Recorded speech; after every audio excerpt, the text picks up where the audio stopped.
প্রিয় শিক্ষার্থী, দেখো এখানে আমাদের 29 পৃষ্ঠার 2 নম্বর অঙ্কটিতে বলা আছে 2টি ঘন্টা আছে, একটি 12 মিনিট পর পর এবং অপরটি 5 মিনিট পর পর বাজে। যদি ঘন্টা দুইটি একসাথে বিকাল 3টার সময় বাজে, পরবর্তীতে কখন পুনরায় একসাথে বাজবে?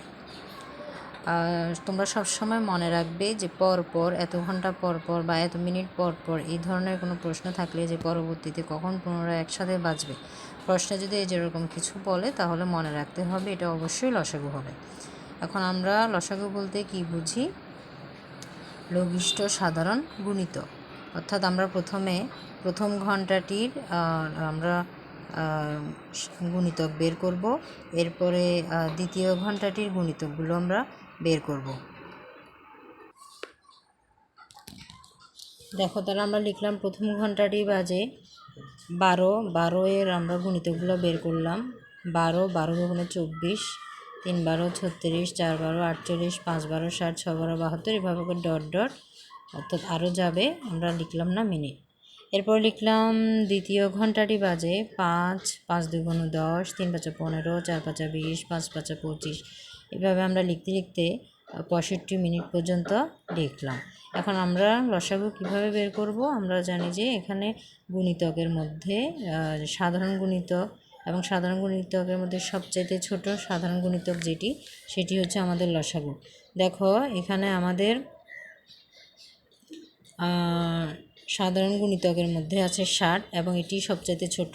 আমরা যদি এখানে আরও সংখ্যা নিতাম তাহলে ওগুলো আরও বেশি হতো, 60 থেকে এগুলো বড় হতো। তাহলে সর্বনিম্ন হচ্ছে আমাদের 60। তাহলে আমরা 60 নিলাম, তার মানে 60 মিনিট।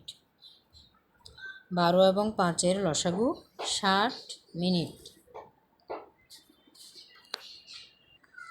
দেখো, আমাদেরকে বলা হয়েছিল পরবর্তীতে কখন পুনরায় একসাথে বাজবে, অর্থাৎ বিকাল 3টার সময় বাজে, পরবর্তীতে কখন পুনরায় একসাথে বাজবে।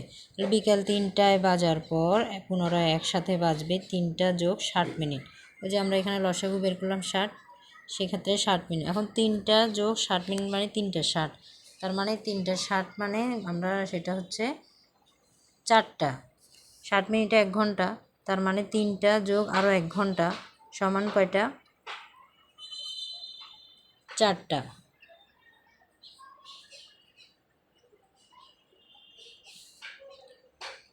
সুতরাং বিকাল 4টা একত্রে বাজবে।